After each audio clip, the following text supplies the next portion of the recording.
कर्नाटक के तटीय इलाके में एक छोटा सा कस्बा है, भटकल। इसी कस्बे की गलियों में मोहम्मद अहमद जरार सिद्दी बापा का बचपन बीता, जो आगे चलकर दुनिया के लिए यासीन भटकल बनने वाला था। यासीन कोई अनपढ़ या गरीब लड़का नहीं था। उसके परिवार का दुबई में एक अच्छा खासा बिजनेस था, लेकिन 90 के दशक में जब भारत में students Islamic movement of India Simi जैसी कट्टरपंथी संस्थाओं ने जोर पकड़ना शुरू किया, तो यासीन और उसके दोनों भाई रियाज भटकल और इकबाल भटकल के दिमाग में जहर घुलने लगा। 2001 में जब भारत सरकार ने सिमी पर बैन लगा दिया, तो इन तीनों भाइयों ने एक नई और कहीं ज्यादा खूंखार संस्था की नींव रखी, इंडियन मुजाहिदीन। साल 2004, जाली बीच, कर्नाटक।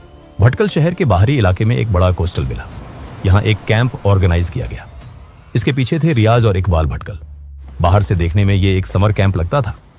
नौजवान लड़के स्विमिंग करते, जंगलों में ट्रैकिंग करते और एयरगन से निशाना लगाते।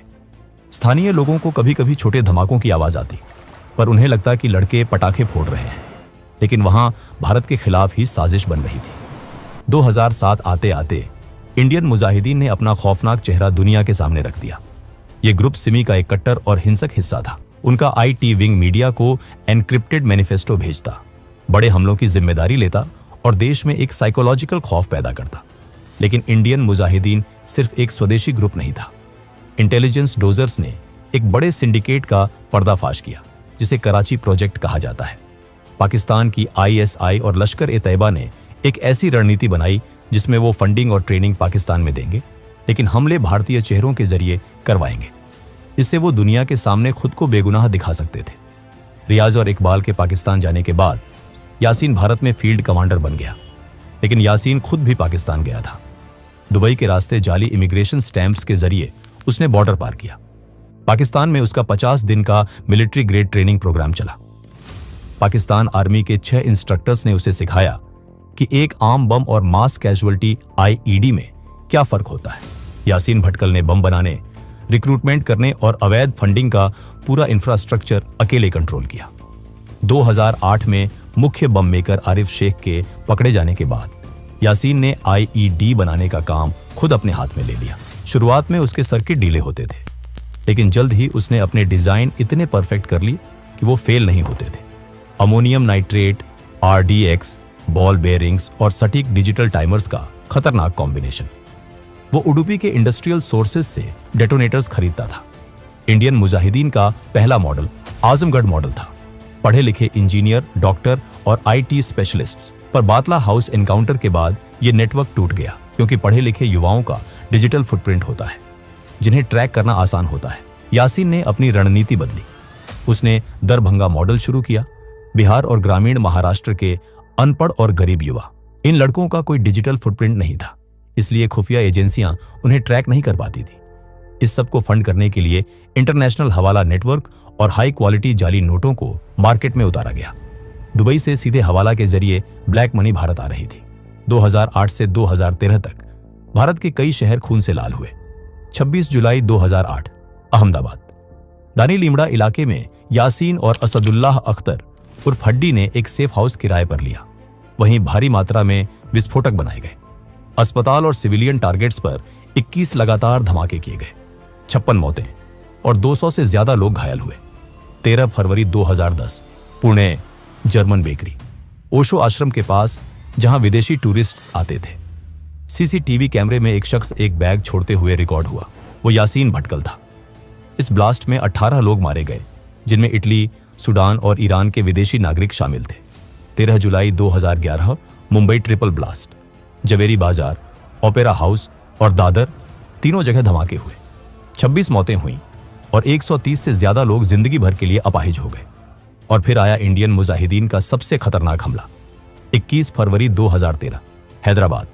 2 धमाकों में 18 लोगों की मौत और 131 गंभीर रूप से घायल। यासीन भटकल अब देश का मोस्ट वांटेड बन चुका था। 12 अलग अलग राज्यों की एंटी टेरर यूनिट्स, आईबी और एनआईए, सब इस एक आदमी के पीछे थे। यासीन भटकल कभी भी अपने नाम का मोबाइल फोन या ईमेल इस्तेमाल नहीं करता था। वो एक फोन सिर्फ कुछ सेकंड के लिए ऑन करता, कराची में बैठे अपने आकाओं को मैसेज भेजता और फिर उस फोन और सिम को तोड़कर फेंक देता। वो कभी एक ही चेहरे के साथ 2 बार नहीं दिखता था। कभी पूरी दाढ़ी, कभी फ्रेंच कट, कभी क्लीन शेव, हर बार एक नई पहचान। हालांकि यासीन भटकल 2009 में एक बार कोलकाता पुलिस के हत्थे चढ़ चुका था। कोलकाता में उसे नकली नोटों की तस्करी के शक में गिरफ्तार किया गया था। कोलकाता पुलिस को भनक तक नहीं लगी कि उनके लॉकअप में भारत का मोस्ट वांटेड आतंकी बंद है। कुछ ही दिनों में उसे जमानत मिल गई और वो मुस्कुराता हुआ पुलिस स्टेशन से बाहर निकल गया। इसके बाद यासीन भारत से गायब हो गया। वो सीधा नेपाल के रास्ते पाकिस्तान भागने की फिराक में था। 13 अगस्त 2013 पटना में मौजूद स्पेशल ऑपरेशंस ग्रुप एसओजी के हेडक्वार्टर में एक बहुत ही सीरियस और हाई लेवल मीटिंग चल रही थी। कमरे के अंदर इंटेलिजेंस ब्यूरो आईबी के जॉइंट डायरेक्टर और एसओजी के टॉप डिप्यूटीज मौजूद थे।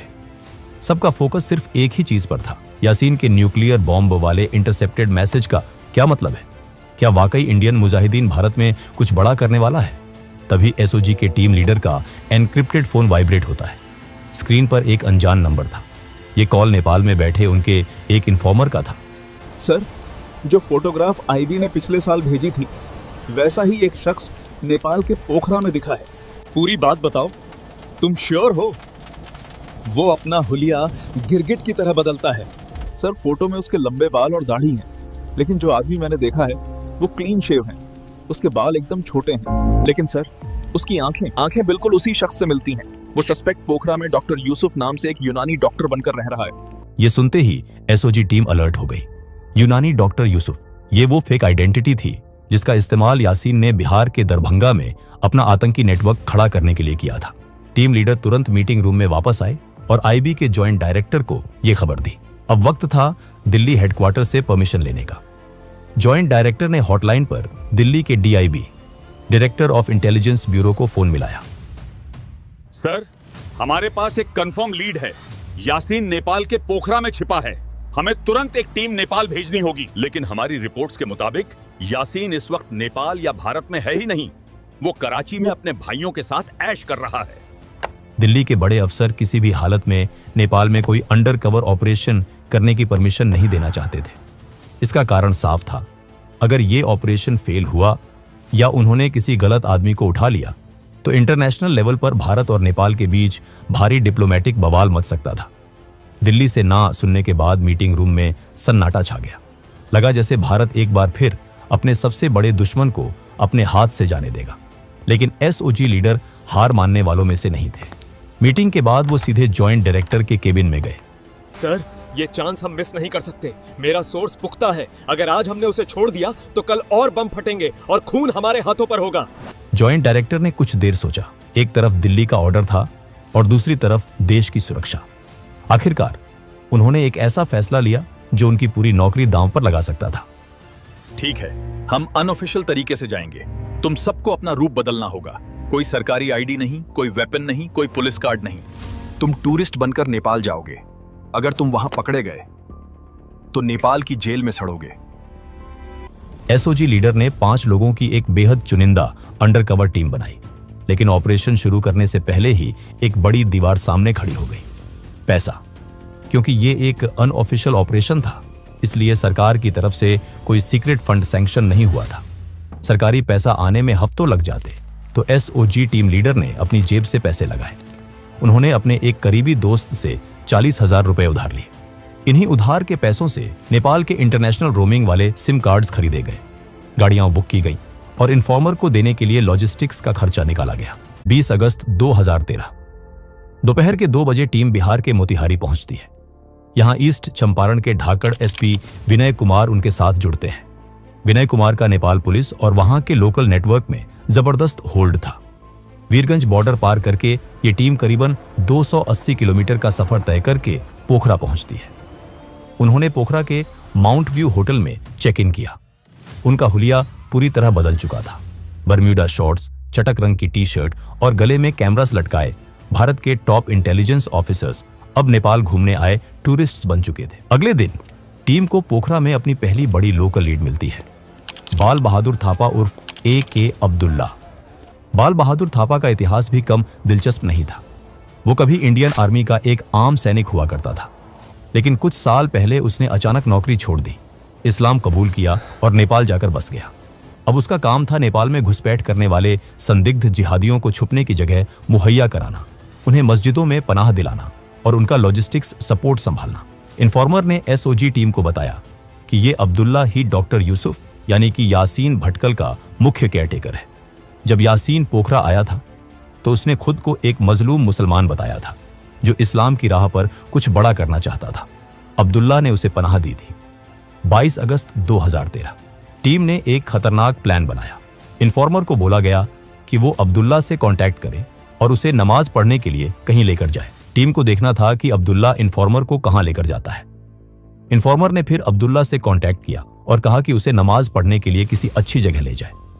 दोपहर 1:30 पर इन्फॉर्मर और अब्दुल्ला एक कार में निकले। उनके ठीक पीछे 2 किराए की मोटर बाइक्स पर टूरिस्ट्स के भेस में एसओजी के कमांडोज लगे हुए थे। करीब 2 किलोमीटर दूर पोखरा के ओरेगांव चौक हाईवे के पास वो कार रुकी। ये एक बहुत ही अजीब सी लोकेशन थी। हाईवे के ठीक किनारे एक छोटा एकांत सा घर था। वहां से पूरा 1 किलोमीटर लंबा हाईवे साफ दिखता था, जिससे दूर से आती किसी भी पुलिस की गाड़ी को आसानी से देखा जा सकता था। अब्दुल्ला इन्फॉर्मर को उस घर के अंदर लेकर जाता है। एसओजी की टीम दूर से निगरानी कर रही थी। तभी एक अजीब इत्तेफाक हुआ। एक मोटर बाइक तेजी से आई और उस पर पीछे बैठा एक शख्स फुर्ती से उतरा और उस घर के पिछले दरवाजे से अंदर घुस गया। दूर से देखने पर भी उस शख्स की चाल ढाल और बॉडी लैंग्वेज टीम के दिमाग में छपी यासीन भटकल की क्रिमिनल प्रोफाइल से मैच कर रही थी। जब इन्फॉर्मर उस घर से बाहर आया तो उसने कंफर्म किया, सर यही वो घर है, यही उसका हाइड आउट है। लेकिन एसओजी टीम सिर्फ एक झलक के आधार पर दिल्ली को कन्विंस नहीं कर सकती थी। उन्हें सॉलिड सबूत चाहिए था। अगले दिन टीम ने इन्फॉर्मर को वापस उसी घर में भेजा, इस बार एक नए प्लान के साथ। इन्फॉर्मर ने अब्दुल्ला से कहा कि उसे एक गुप्त बीमारी है और वो सिर्फ उस यूनानी डॉक्टर से ही इलाज कराना चाहता है। अंदर जाकर इन्फॉर्मर ने जो देखा उसने उसके होश उड़ा दिए। यह शख्स देखने में गोरा और कश्मीरी लग रहा था, लेकिन टीम ने उसे 3 खास फिजिकल ट्रेट्स नोटिस करने को कहे थे जो यासीन भटकल के थे। माथे पर बालों का एक अजीब सा गुच्छा जिसे वो पीछे की तरफ संवारता था, माथे पर एक पुराना हल्का सा कटने का निशान और आगे के 2 दांत जो थोड़े बाहर की तरफ निकले हुए थे। इन्फॉर्मर ने इन तीनों निशानों को अपनी नजरों से कंफर्म किया, लेकिन असली तुरुप का इक्का कुछ और था। बात करते हुए इन्फॉर्मर ने चतुराई से अपनी जेब में रखे फोन का वॉइस रिकॉर्डर ऑन कर लिया था। उसने यूनानी डॉक्टर से लंबी बातचीत की और उसकी आवाज का एक crisp clear audio sample record कर लिया। जब ये ऑडियो एन्क्रिप्टेड लाइन के जरिए दिल्ली भेजा गया तो इंटेलिजेंस ब्यूरो की टेक्निकल विंग ने उसका फोनेटिक एनालिसिस किया। एक्सपर्ट्स ने चेक किया कि वो वावल्स का प्रोनाउंसिएशन कैसे करता है। रिपोर्ट ने पूरे आईबी हेडक्वार्टर्स में खलबली मचा दी। हिंदी बोलने के उस लहजे में, उस एक्सेंट में साउथ वेस्ट महाराष्ट्र का डीप टच था। बिल्कुल वैसा ही एक्सेंट जहां यासीन और उसके भाई रियाज की शुरुआती पढ़ाई हुई थी। दिल्ली के एक्सपर्ट्स की रिपोर्ट आई, वॉइस मैच हुआ और ये आदमी कोई और नहीं, यासीन भटकल ही था। यह सुनते ही पटना में ज्वाइंट डायरेक्टर ने दिल्ली फोन घुमाया। सर वो यासीन ही है, हम 200% श्योर हैं। और अगर दिल्ली से इस प्रपोजल को रिजेक्ट किया जाता है तो सर हम उसे ड्रग करके जिंदा इंडिया बॉर्डर के पार ले आएंगे। दिल्ली को अब यकीन हो चुका था, परमिशन मिल चुका था। सेंट्रल गवर्नमेंट ने सीधा नेपाल सरकार और वहां की इंडियन एम्बेसी को लूप में लिया। एक हाई लेवल डिप्लोमेटिक प्रेशर के बाद नेपाल पुलिस की एक छोटा टीम इस सीक्रेट ऑपरेशन में एसओजी का साथ देने को राजी हो गया। 28 अगस्त की शाम पोखरा का मौसम अचानक बदल गया। दोपहर 4 बजे से ही आसमान में काले बादल घिर आए और मूसलाधार बारिश होने लगी। रात का अंधेरा और ये तेज बारिश एक अंडरकवर ऑपरेशन के लिए एकदम परफेक्ट सेटिंग थी। रात 8:30 बजे नेपाल पुलिस की एक टीम एसओजी के साथ ओरेगांव चौक पहुंचती है। एग्रीमेंट के मुताबिक एसओजी की टीम घर से काफी दूर अंधेरे में खड़ी होकर निगरानी कर रही थी। घर के अंदर घुसने का काम नेपाल पुलिस का था। नेपाल पुलिस की टीम घर के अंदर दाखिल होती है, लेकिन 10 मिनट बीत गए, आधा घंटा बीत गया, 9:45 बज गए, लेकिन घर से कोई हलचल नहीं हुई। पुलिस बाहर नहीं आई। बाहर बारिश में भीग रहे एसओजी टीम के पसीने छूटने लगे। क्या यासीन पिछले दरवाजे से भाग गया? क्या उसने नेपाल पुलिस को पैसे खिला दिए? तभी रात के करीब 10 बजे एसओजी लीडर का फोन बजा। दूसरी तरफ इंडियन एम्बेसी का एक सीनियर आईपीएस अफसर था और वो गुस्से से भरा हुआ था। अफसर ने तीखे लहजे में कहा, तुम लोग नेपाल में ये क्या कर रहे हो? वो एक बेगुनाह आदमी है, कोई आतंकवादी नहीं, बल्कि एक टरबाइन इंजीनियर है। तुम दोनों देशों के डिप्लोमेटिक रिश्ते खराब कर दोगे। इस ऑपरेशन को तुरंत रोक दो। दरअसल अंदर यासीन भटकल ने अपनी चालाकी दिखा दी थी। उसने पूरे आत्मविश्वास के साथ नेपाल पुलिस को यकीन दिला दिया था कि वो कोई आतंकवादी नहीं, बल्कि एक मासूम टरबाइन इंजीनियर है जो प्रोजेक्ट के काम से नेपाल आया है। लेकिन बाहर खड़े एसओजी लीडर ने एम्बेसी अफसर को ऐसा करारा और सटीक जवाब दिया कि अफसर एकदम चुप हो गया। सर, अगर आप आईपीएस हो तो थोड़ा दिमाग लगाइए। एक हाईली क्वालिफाइड टरबाइन इंजीनियर एक छोटे से अंधेरे कमरे में छुपकर यूनानी दवाइयां क्यों बेचेगा? आप नेपाल पुलिस से बस इतना कहिए कि उन दोनों को बाहर लेकर आएं।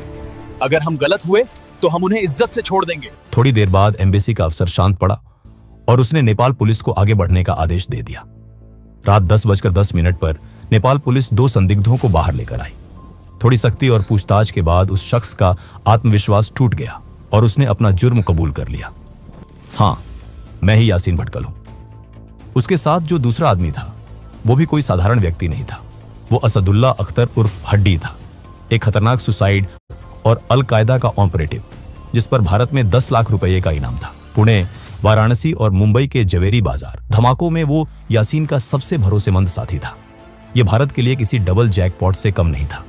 इसके बाद नेपाल पुलिस ने दोनों को अपनी गाड़ियों में बैठाया और एसओजी टीम को उनसे दूर रहने के लिए कहा, ताकि चेक पॉइंट्स पर किसी तरह का शक या सवाल न उठे। 29 अगस्त की सुबह करीब 6 बजे एसओजी की टीम ने यासीन भटकल और हड्डी को नेपाल पुलिस से हैंडओवर लिया और भारत के बिहार बॉर्डर बेतिया में एंट्री की। भारत का सबसे खूंखार आतंकी आखिरकार पकड़ में आ चुका था।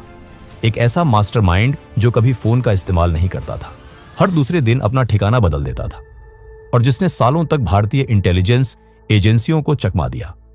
वो आखिरकार एक बेहद साहसी एसओजी टीम के सामने हार गया। इस गिरफ्तारी को गुप्त रखा जाना था, लेकिन दिल्ली में बैठे कई बड़े मंत्री और वरिष्ठ अधिकारी, जिनका इस ऑपरेशन में कोई रोल तक नहीं था, मीडिया के सामने आकर इसका पूरा श्रेय लेने लगे।